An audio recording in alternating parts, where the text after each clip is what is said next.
menghadirkan kesetaraan, kebersamaan tidak bisa difoto. Yang bisa difoto itu adalah karya-karya yang memang tangible. Ini saya berikan contoh, boleh dipasang di slide-nya.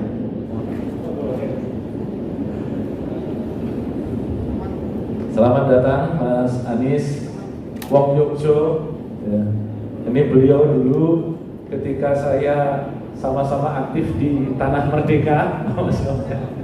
Mas Anies ini koordinatornya, beliau waktu itu ketua Senat UGM. Selamat bangunan tahun 2020 yang akan datang. Takbir! Takbir! Takbir! Saudara-saudara sekalian, saya lanjutkan sebentar Mas Anies. Lanjut. Nah, ini adalah 5 langkah terukur yang saya berharap saudara-saudara sekalian bisa lakukan sedemikian rupa agar ini dilakukan sampai dengan pemilu.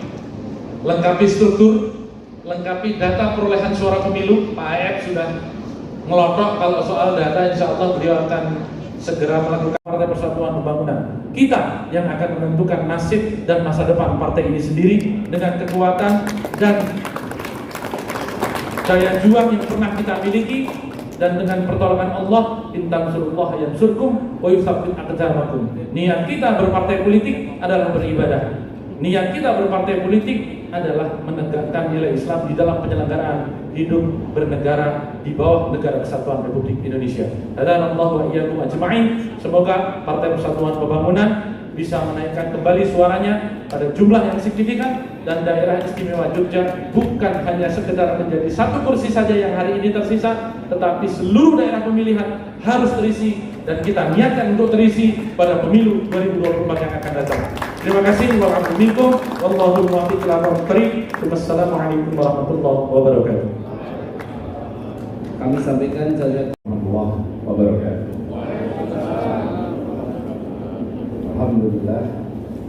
Alhamdulillah dari salam wassalamu kepada Rasulullah. Ya khairul hadi wa qadar syahidah. Asyhadu an la ilaha illallah wa asyhadu anna Muhammadan abduhu wa rasuluh. Allahumma shalli ala sayyidina Muhammad wa ala alihi wa ashabihi ajma'in. Amma ba'du. Yang saya hormati, hadir bersama kita sebuah kehormatan Pak Sekjen, Bapak Arwani Somadi, juga Pak Ahmad Baitowi, yang saya hormati juga Ketua DPP Pak Yazid, yang saya hormati Mas Romi, KPR, Pak Farhan, para alim ulama, para tokoh masyarakat, dan seluruh jajaran keluarga besar DPP di DKI, di daerah istimewa Jogja. DKI gitu Mas. Orang Jogja pulang kampung 2 jam pertama masih nyebut, masih cermek gitu. Jadi saya benar seperti dibilang Kang Aep tadi. Ketika diberitahu bahwa ada undangan dari Jogja, siap hadir. Apalagi undang P3 di sini. Dan ini luar biasa ini. Rasanya seperti sudah masuk masa kampanye. Ini mengingatkan masa lalu. Dulu saya ikut gitu, rank. Nah, itu kan hanya ada di P3 itu begitu. Hanya ada di P3 itu. Jadi tahun 82 itu Pak. 82 saya masih SD, kelas 6, kelas 5, 6. Itu ikut-ikutan, dan ikatnya di kepala nih, tulisan Ka'bah di situ Pak. Gambar Ka'bah. Tahun 82, dan jadi mendengar suara ini seperti masa lalu terputar. Nah, saya dapat tugas bicara soal persatuan pembangunan. Bagaimana pembangunan untuk persatuan, dan bagaimana persatuan bisa membuat pembangunan. Dan tidaklah namanya Partai Persatuan Pembangunan. Ini orang ada untuk ya. Tapi kalau ini memang ada ceritanya. Jadi Bapak Ibu sekalian yang saya hormati, kalau boleh kita tarik sedikit ya ke belakang. Ada lambang Garuda Pancasila nggak di sini? Di ruangan ini. Kalau nggak ada, imajinasi aja lah. Imajinasi. Bahwa ada Garuda Pancasila. Tulisannya apa di Garuda Pancasila itu? Bhinneka Tunggal Ika. Apa kata terpenting di dalam 3 kata itu? Kata terpentingnya adalah tunggal, bukan bineka. Bineka itu mencerminkan adanya kemajemukan, adanya keberagaman, adanya begitu banyak asal usul. Tapi tunggal itu mencerminkan adanya persatuan. Ika itu bukan satu. Ika itu bahasa Sanskerta yang kalau sekarang namanya iki, kui, iku. Itu ika. Jadi yang beragam, yang majemuk, yang satu itu. Nah, keragaman itu adalah karunia ilahi. Itu adalah rahmat dari Allah. Allah yang menciptakan keragaman itu. Tapi persatuan itu hasil usaha manusia. Jadi kalau hari ini kita mengagungkan keragaman, lalu itu memang ciptaan Tuhan.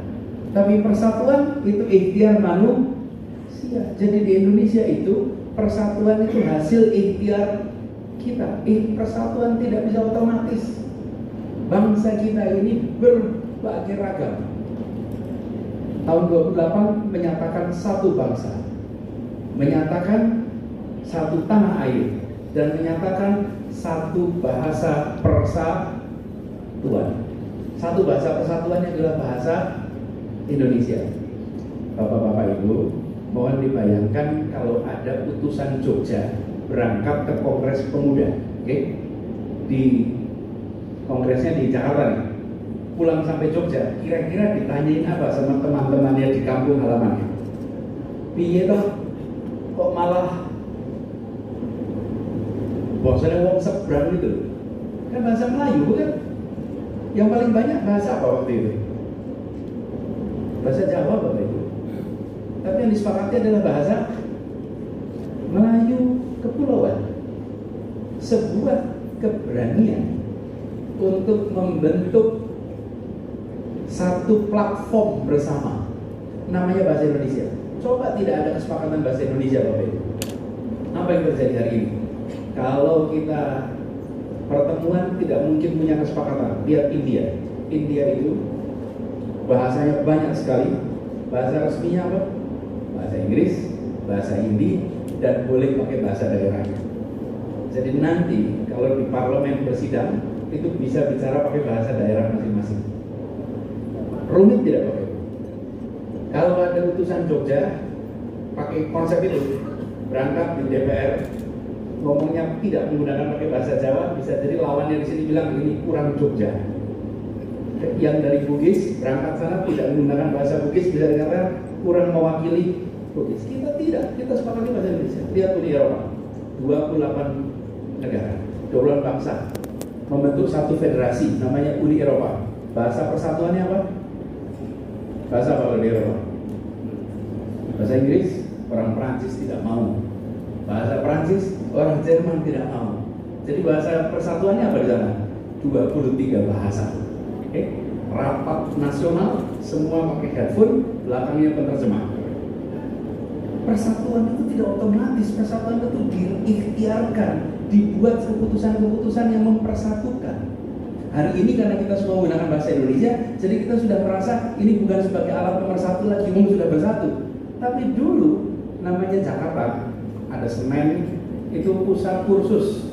Kursus apa? Kursus bahasa Indonesia. Pengajarnya siapa? Terkenal. Ada Sultan Sabri Sabana, itu tokoh-tokoh pujangga baru.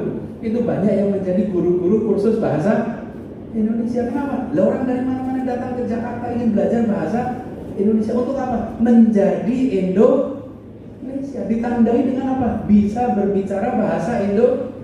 Dan di Jogja waktu itu bahasanya bahasa Jawa, di Klaten bahasa Jawa, di Ciamis bahasa Sunda. Di seluruh Indonesia diputuskan kami mau bersatu menjadi satu bangsa dan kita sepakati satu bahasa sehingga terciptalah perasaan kebersamaan itu. Karena itu saya membayangkan dengan persatuan itu seperti persenyawaan. Persenyawaan itu apa? Ini beda dengan percampuran. Nih kita SMP, SMA sempat belajar IPA, pasti tahu bedanya. Percampuran itu adalah digabungkan tapi tidak membentuk unsur baru. Kalau persenyawaan digabungkan membentuk unsur baru yang berbeda dengan unsur pembentuknya. Itu persenyawaan. Jadi oksigen dan hidrogen digabung, keluar hasilnya apa? H2O. Itu air, bukan? Apakah air oksigen? Bukan. Apakah air hidrogen? Bukan. Tapi dalam air ada oksigen, dalam air ada hidrogen. Itulah Indonesia. Ada Sunda, Pak Alfian.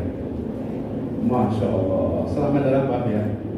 Ini senior kita. Masya Allah. Selamat datang Pak Alfian. Mohon izin, biasanya dulu Pak Alfian yang orasi, saya duduk mendengarkan. Karena Pak Alfian ini saya kuliah, beliau wakil ketua DPRD, ketua P3 waktu itu, dan kita sering jalan sama-sama.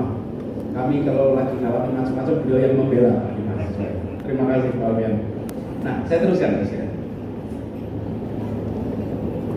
Sampai mana tadi? Persenyawaan.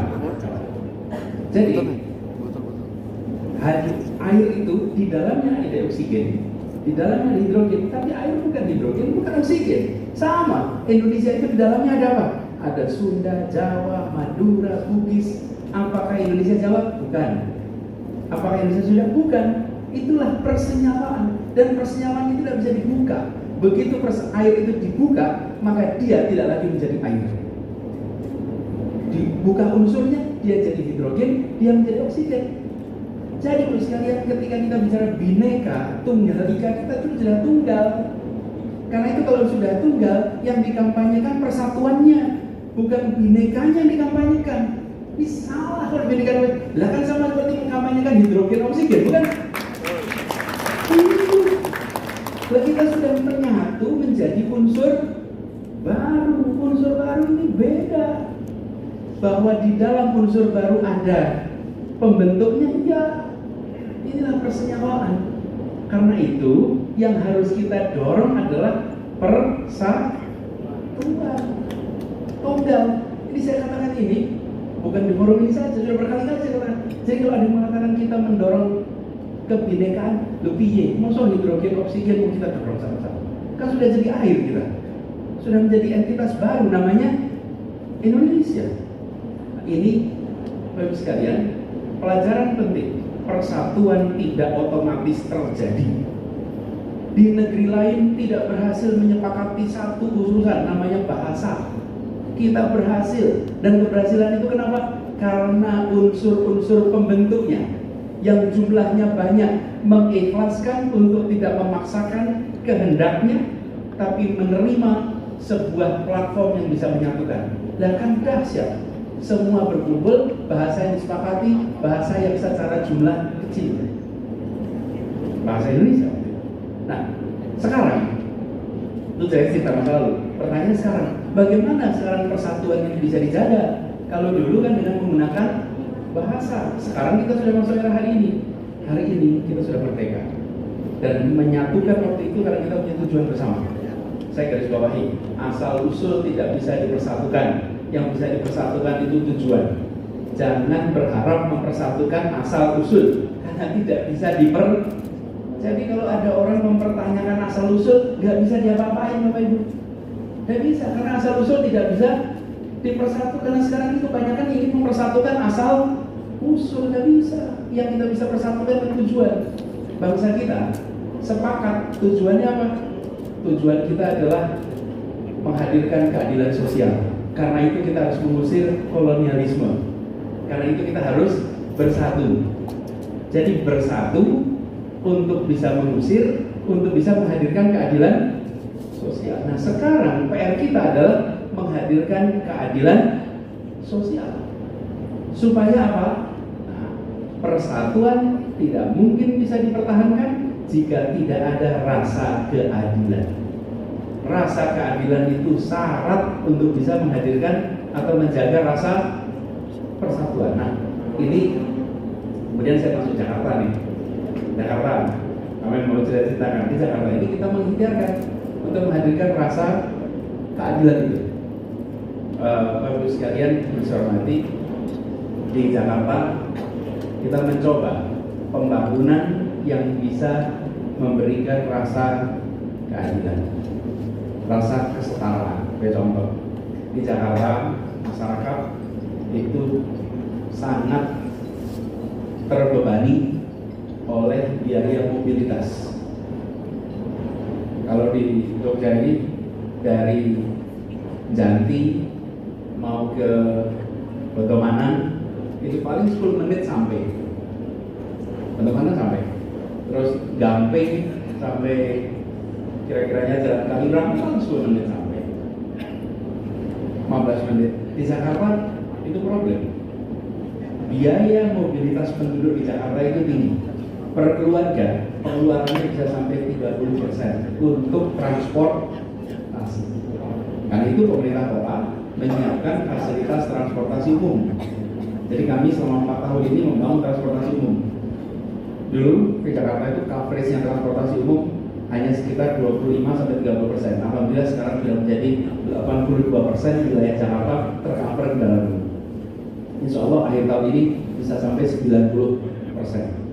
Apa artinya? 500 meter dari manapun Anda berada, Anda bisa mendapatkan kendaraan umum. Kenapa kendaraan umum menjadi penting? Kendaraan umum ini satu, menurunkan biaya.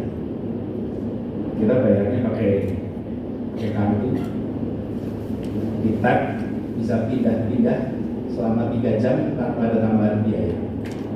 Jadi kalau naik angkot, tag, habis itu pindah ke angkutan umum, bis kecil, bis sedang, MRT itu satu kartu untuk semuanya Rp5.000 selama 3 jam. Apa yang terjadi ketika kita lakukan itu? Jumlah pengguna kendaraan umum di Jakarta itu naik dari sekitar 350.000 per hari menjadi 1 juta per hari. Kalau 1 juta orang naik kendaraan umum di Jakarta, itu artinya terjadi perubahan perilaku. Kalau pemerintah punya bis nambah, itu artinya pemerintah punya anggaran untuk belanja. Tapi kalau penumpangnya naik 3 kali lipat, artinya terjadi perubahan perilaku. Muncul. Tapi bukan itu yang sesungguhnya target akhirnya. Apa sih kendaraan umum itu pentingnya?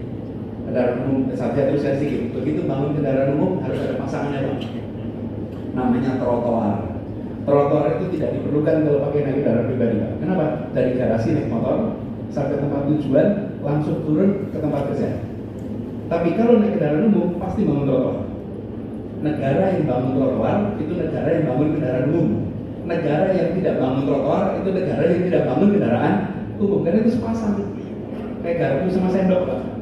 Kalau punya sendok pasti nyiapin garpu. Sama itu sepasang. Nggak bisa sendok sendirian dan garpu sendirian, itu sepasang ini. Bisa lepas. Jadi karena itu Jakarta bangun trotoar. 4 tahun ini alhamdulillah dibangun 241 km trotoar Jakarta. Bukan hanya di Sudirman, yang kelihatan memang jalan Sudirman, tapi sesungguhnya ada 241 km. Kenapa sih ini semua dibangun? Nah, saya sekarang masuk ke isu persatuan ini. Jakarta ini kota di mana kita menyaksikan ada jenjang atas bawah. Kita ingin itu jenjang itu sekat-sekat itu dihilangkan. Tapi sebelum sampai ke sana saya teruskan satu lagi. Bapak sekalian yang pernah ke Jakarta mungkin tahu namanya ruang mall, pertokoan. Kami menyebutnya sebagai ruang ketiga. Ruang ketiga itu apa? Ruang pertama itu di rumah, ruang kedua itu tempat kerja, ruang ketiga itu ruang di antara keduanya. Itu ruang ketiga. Selama bertahun-tahun, ruang ketiga ini disediakan oleh swasta, bukan oleh pemerintah. Swasta menyediakan di mana? Di tempat-tempat hiburan, mulai dari yang namanya Ancol, yang namanya mall, yang namanya pusat-pusat main rakyat, itu swasta. Di Jogja juga dulu ada THR, itu ruang ketiga itu. Bagaimana nih? Itu semuanya ada di situ. Ruang ketiga itu disiapkan oleh swasta. Apa yang terjadi kalau ruang ketiga disiapkan oleh swasta? Yang terjadi adalah swasta melakukan segmentasi. Karena kalau swasta harus pakai segmen, nggak mungkin swasta semua segmen. Ada segmen atas, segmen tengah, segmen bawah. Pasar yang dijangkau. Bapak Ibu coba lihat kalau pernah perhatikan di Jakarta itu ada namanya Bundaran HI. Di Bundaran HI itu ada 3 mall besar. Satu namanya Mall Plaza Indonesia, satu namanya Mall Grand Indonesia, satu lagi Tamrin City. Coba diperhatikan, yang masuk Tamrin City nggak berani masuk Plaza Indonesia atau Grand Indonesia. Sebaliknya, yang di Plaza Indonesia hampir tidak pernah menyentuh namanya Tamrin City. Kenapa? Segmennya beda. Itu ruang ketiga. Apa yang terjadi? Tanpa kita sadari, kotanya itu terkotak-kotak secara alamiah menggunakan segmentasi pasar, dan kita harus didiamkan terus. Persatuan kita akan rusak. Kenapa? Tidak ada interaksi antar warga, antar kelas, antar status sosial ekonomi. Kenapa? Karena negara membiarkan warganya berinteraksi melalui segmentasi. Nah, itu contoh apa yang kita lakukan. Kita bangun taman-taman, Pak. Dalam bahasa Indonesia taman itu satu. Kalau bahasa Inggris ada 2 taman, Pak. Satu namanya garden, satu namanya park. Kalau garden itu untuk ditonton, kalau park itu untuk bermain. Oke. Tapi namanya kalau dalam bahasa Indonesia betul namanya satu, taman.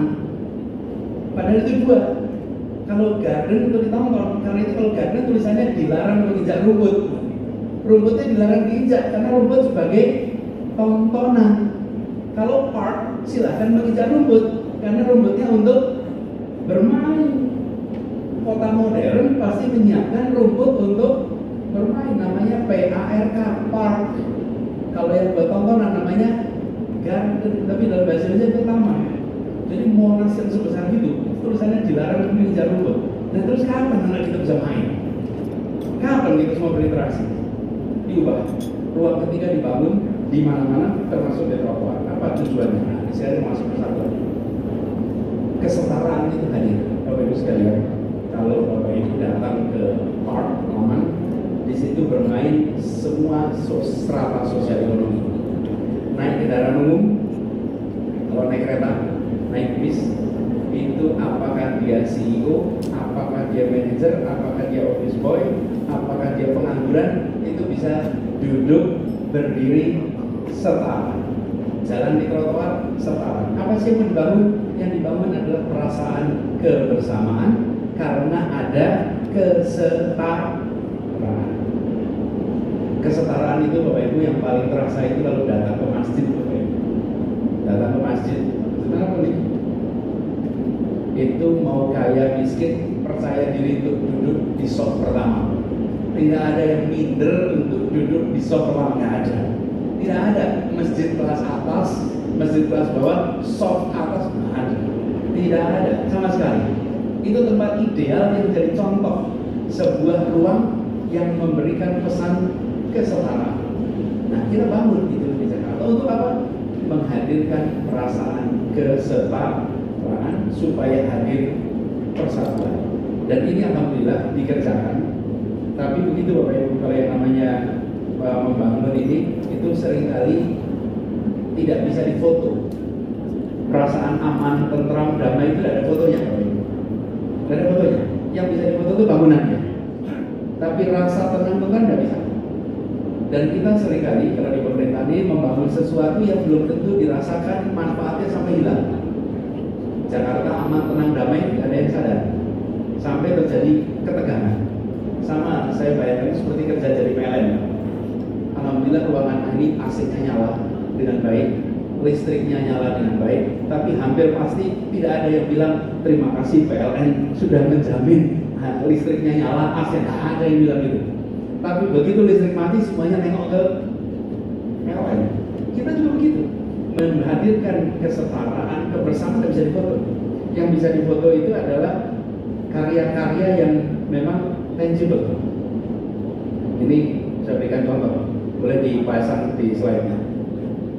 Jadi yang kita coba lakukan di Jakarta ini menghadirkan tempat-tempat di mana orang berinteraksi setara supaya muncul persatuan, termasuk rasa keadilan. Baru-baru ini kemarin Bapak Ibu sekalian, Jakarta memutuskan soal UMP, upah minimum provinsi. Sama, kita memutuskan UMP, angkanya dibuat setara.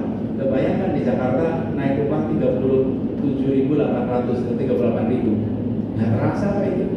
Kenaikan biasanya naik rata-rata 8%. 8% kan kira-kira 10 kali lipat. Jadi kira-kira 350. Kemarin kita naikkan sampai sekitar 230.000. Walaupun ditentang, sekarang kami lagi di proses di PT UN oleh para pengusaha. Saya sampaikan kepada para pengusaha, kita ini tanpa ada pekerja yang memiliki daya beli, maka perekonomian akan sulit berkembang. Karena daya beli dari para pekerja semua. Jadi kalau UMP-nya itu naik, sesungguhnya pasarnya akan membesar karena demand meningkat, sehingga hasil produksi bisa diambil oleh pasar. Sesungguhnya prosesnya begitu. Tapi apa yang berada sebenarnya? Nah, ini beberapa prinsip ruang ketiga tadi saya sudah sampaikan. Ini adalah contoh Bapak Ibu apa yang dibangun untuk membuat kota ini menjadi kota untuk semuanya. Ini yang bisa difotonya Bapak Ibu. Saya tunjukkan satu-satu ya. Ini integrasi transportasi. Kenapa orang mau naik? Jadi kan kita ambil persatukan. Kalau yang persatukan apa? Itu transportasi semua disambung. Di Jakarta pun sudah ada MRT sudah lama, Kopaja sudah lama, angkot sudah lama, KRL sudah lama. Masalahnya nggak nyambung.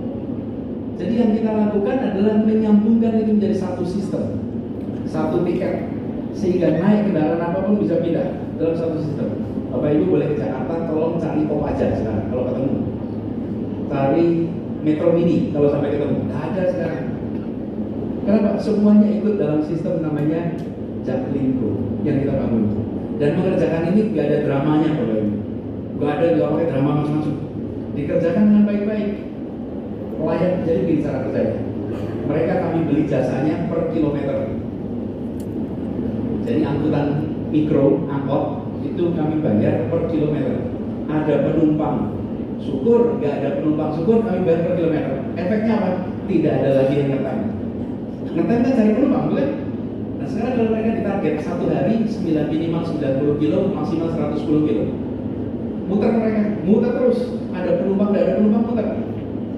Efeknya mereka punya kepastian pendapatan, bagi pengguna punya kepastian datang angkotnya, karena angkotnya muter terus. Kami dari pemerintah bisa membuat warga mau pindah karena kendaraan umumnya nggak akan hilang di tengah jalan. Ingat nggak masa-masa dulu kalau naik kendaraan umum terus diberhentikan tengah jalan dipindah kendaraan lain? Ingat kan? Karena penumpangnya kurang dioper. Nah karena tidak ada kepastian pendapatan, supirnya dibayar bulanan, pemilik kendaraannya punya kontrak tahunan, hitungannya per kilometer. Warga membayarnya hitungnya per jam, 3 jam. Jadi dia bayar ke kami per 3 jam. Mereka melakukan per kilometer, selisihnya namanya subsidi. Nah, itu yang dibayar oleh pemerintah. Itulah kenapa mereka menaik kendaraan umum, karena terintegrasi. Jadi ini contoh pengintegrasian, dan ini adalah satu tempat. Mungkin banyak yang nggak hafal, tapi kalau boleh saya tunjukkan, ini tahu nggak ini tempatnya di mana? Betul. Ini adalah di depan kantor kejaksaan.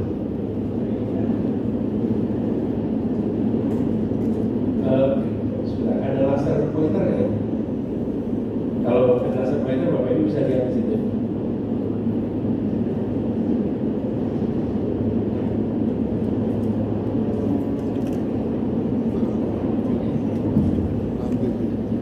Ini dulu adalah sebuah, ini Transjakarta Barat Timur, ini MRT Utara Selatan.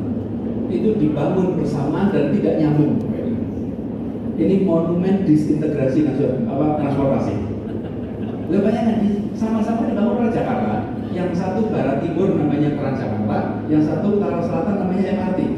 Lah kalau orang naik MRT nggak bisa pindah ke Transjakarta, naik jalan ya. Masuknya satu, keluarnya satu. Ini ya Bapak Ibu, kalau jalan ke sebuah ada perasaan kebersamaan ketika orang jalan ke satu tempat bersama. Bapak Ibu yang pernah haji ini merasakan itu, betul ya? Pas jalan itu dari Mina ke Arafah itu jalannya panjang betul ya? Apa yang dirasakan? Seperti jalan menuju pada sebuah tempat, karena satu titik. Nah itu pintu masuknya di sini, nggak bisa di tempat lain. Jadi ini yang kita maksud, ada pengalaman di balik sebuah kegiatan pembangunan dan ada ikhtiar mempersatukan di balik pembangunan. Plus ini nanti dikasih penutup supaya tempat ini bisa dipakai kalau hujan dan bisa dipakai kalau jam 2 siang. Tidak ada pertandingan sepak bola jam 1 siang di Indonesia karena pemainnya nggak kuat, panasan. Konsekuensinya kita kalau pertandingan jam 7 malam. Dan insya Allah bisa dirasakan manfaatnya untuk umat, untuk bangsa dan negara. Terima kasih. Assalamualaikum warahmatullahi wabarakatuh.